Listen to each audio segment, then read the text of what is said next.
Hi guys, welcome back to our channel. Today we are going to do a presentation, a video on advanced audit and assurance. This is a subject that comes under chartered. This is specifically CL1 subject, but this can also be listened by people who are interested on auditing, and even business owners, managers and students can get an idea on what is advanced audit and assurance. To start off, let me give a brief introduction on what is assurance engagement. We'll give this example first. Do you all see this picture? This is a candidate named Mr. Amarapala. He applied to John Keel's Holdings. Normally, when someone applies to a business firm as a candidate, they have to give a character certificate. If Amarapala gives a character certificate written by himself to John Keels, will John Keels accept it? No. Because anyone can tell good about themselves. I can tell that I am good. Therefore, John Keels will not accept it. Again, Amarapala will come home and get a character certificate written by his mother, and then goes to John Keels and hands it over to the HR. Will John Keels Holdings HR accept it again? No, because the mother will definitely write good about the son. Therefore, that will also be rejected. Then Miss Amarapala takes this in mind, and he goes to his neighbor auntie and tells the neighbor auntie to write a character certificate of him.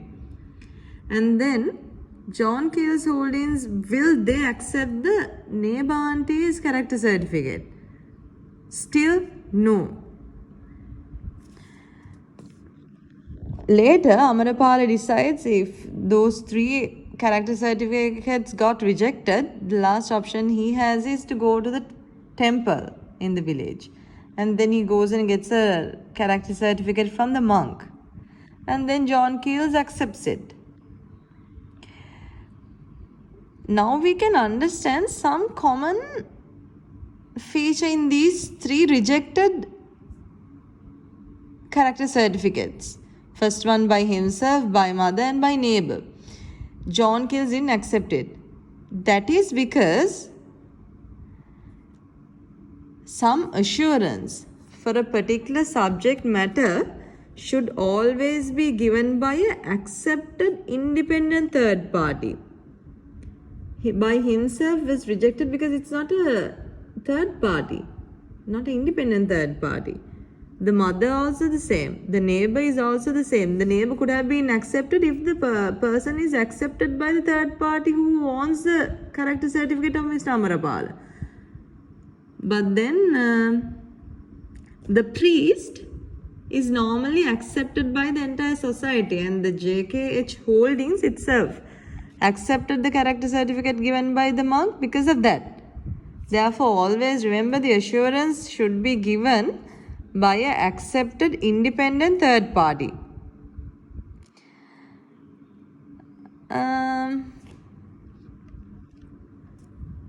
Now, when you come towards the second scenario, if someone wants to buy a building, before buying the building, normally we will ask how strong the building is, how long will it last. For that, if we just ask the broker and decide it, is it valid? No, it's not valid because the broker doesn't know the entire picture of the building. Therefore, we need to talk to a person who is knowledgeable with that regard. Example, we can ask the engineer, the chartered engineer who did the building, and ask about how long the building will last. That's a third party that is recognized and is very knowledgeable regarding that subject matter. So assurance engagement with regard to that subject matter with the chartered engineer is valid.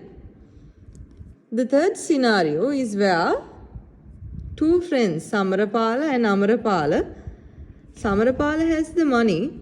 Amarapala is the accountant and he has done chartered.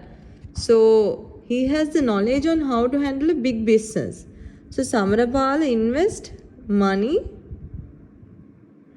in a company called ABC so that Amarapala can run the business. But since it's a big money that is being invested by Samarapala, Samarapala cannot 100% trust Amarapala. Therefore, he has to have assurance with regard to the financial statements prepared, with regard to the information given. Therefore, he will have to appoint someone else, that is the practitioner, the audit firm, who will give an opinion on whether the financial statements provide a true and fair view, based on which Samarapala will then decide and make decisions about the business, whether to invest or to withdraw. Later, in simple terms, what is assurance engagement? We'll talk about it in these terms. In assurance engagement, there are 5 elements. There should be 3 parties, that is, the shareholders, the responsible party, and the practitioner. The shareholders are the intended users, responsible party, and the practitioner. The 3-party relationship. And there should be appropriate subject matter. Appropriate subject matter is the financial statements prepared by the responsible party, the management. Suitable criteria. Suitable criteria means the proper standards, whether they have followed the proper standards and the requirements according to financial statements. Whether the financial statements were prepared according to suitable criteria. And then there should be appropriate and sufficient evidence to give an opinion. Finally, the practitioner will give a report to the shareholder or the intended user. In simple terms, assurance engagement is where the practitioner gives an opinion or a conclusion on the subject matter, on the appropriate subject matter that is prepared according to suitable criteria to the intended users by the responsible parties based on appropriate and sufficient evidences. They can give an opinion based on the appropriate and sufficient evidences. So, assurance engagement is that the practitioner giving an opinion or conclusion to the intended users on the financial statements or subject matter that is been prepared by the responsible party based on the suitable criteria, which is then after gathering appropriate and sufficient evidences, we give an opinion. So there are different levels of audit assurance. For this example, we'll see like this. If you take a example like this, there can be 2 ends. 100% assurance and 0% assurance. 100% assurance is not possible for anything at all. That is, we can't say or tell anything with 100% assurance. It's impossible for anything. But we can have reasonable assurance. That is, the percentage of assurance is high. Reasonable assurance is where we give a positive form of opinion. Then a lower part of it is limited assurance. Here this is a negative form of assurance, but still this is the assurance. 0% assurance is also another type. We'll talk about it later. But remember the main 2 types of assurance engagement. The objectives of assurance engagement is to give a reasonable assurance or limited assurance. In this slide, we have talked about the two levels of assurance, the objectives, reasonable assurance and limited assurance. The differences between reasonable and limited assurance, the first is where you give a positive form of expression in reasonable assurance. Positive form of expression means that you are more sure with regard to what you are saying. The probability or the chance of making a mistake is very low. You are very sure, you have made the opinion after looking at sufficient and appropriate evidences by reducing the risk to an acceptable low level. Therefore, you can reasonably sure the opinion that you give. This is a positive form of expression. For example, for financial audits, we gather a lot of information. We take a lot of time to do it. There is a lot of effort involved. So when you give an opinion on financial statements under financial statement audits, it's reasonable assurance that we talk about, because we do it with much effort. But under limited assurance, it's a negative form of expression, because evidences are needed dependent on the circumstances, and the objective is to reduce the risk to a level that is acceptable in the circumstances. Unlike in reasonable assurance, where we talk about the whole picture, in limited assurance we only talk about the evidences collection, and the objective is reduce the risk to acceptable level for that circumstance. It can be a specific purpose. In this case, financial statement reviews.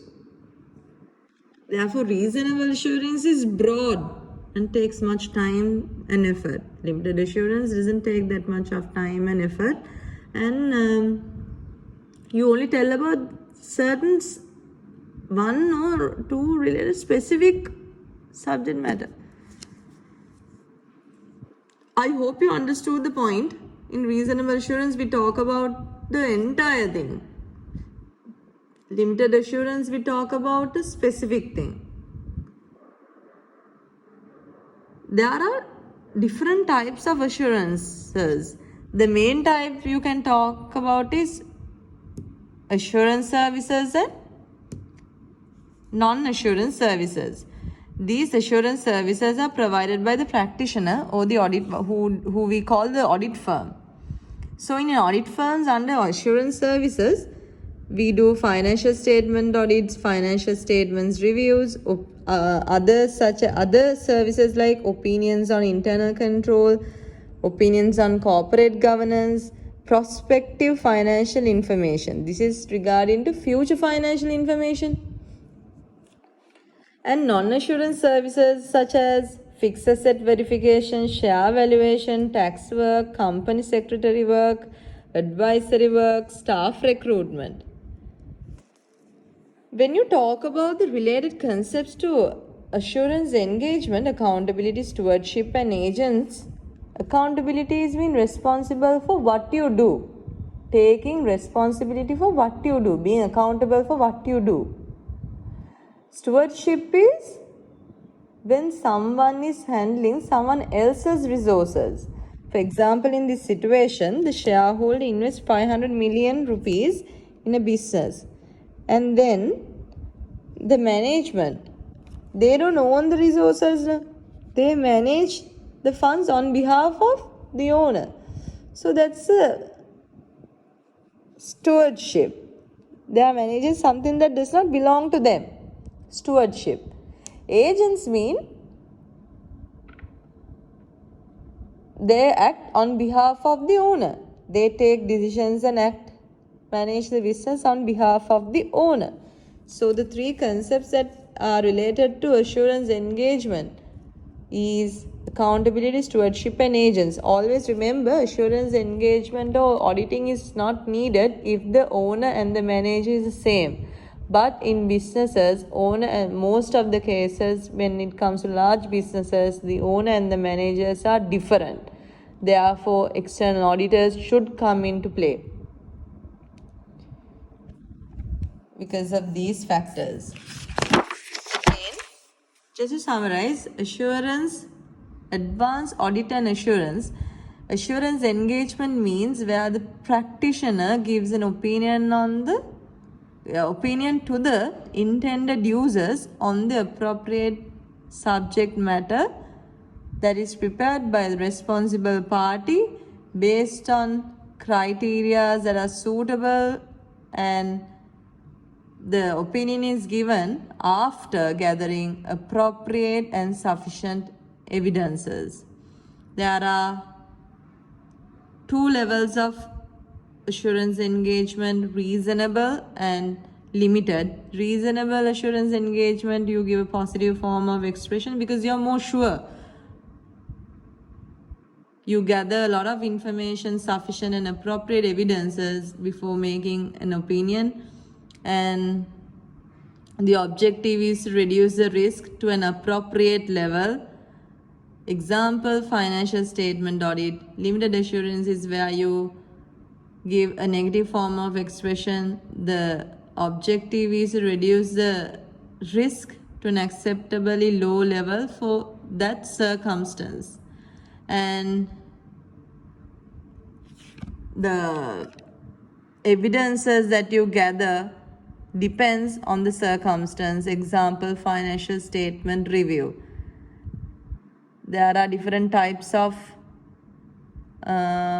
assurance engagements, that is assurance in assurance services and non-assurance services that we also discussed, and the related concepts for assurance engagement, accountability, stewardship, and agents. So if you have any questions, please comment in the below section. We'll talk about it. So thank you very much. I will definitely come with another quick video again. We'll see.